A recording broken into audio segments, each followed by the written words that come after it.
Ahoj, jmenuji se Martin a maluji svítící hvězdné stropy dětem do dětských pokojů a jejím rodičům do jejich ložnic. Dneska vám ale ukážu, jak celé toto funguje. Jak vidíte, za mnou není vůbec na stropě nic vidět. Je to všechno ruční malba, která se nabíjí denním světlem, sluníčkem, ale také UV světlem. Přes den se vám bude strop nabíjet krásně denním světlem a sluníčkem, nebo UV světlem, které k zakázce vždycky nabízím. Ohledně toho UV světla je to úplně jednoduché.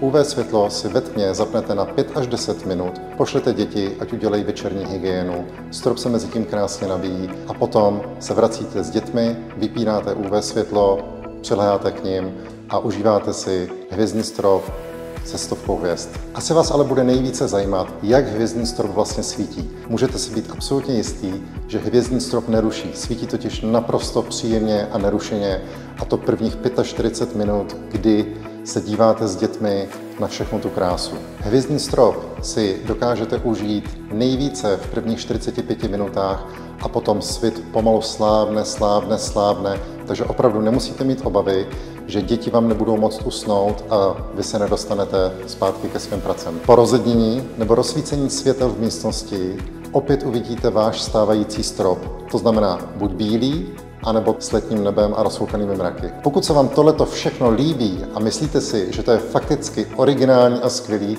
tak mě neváhejte kontaktovat a moc rád přijedu i k vám, ať jste odkudkoliv.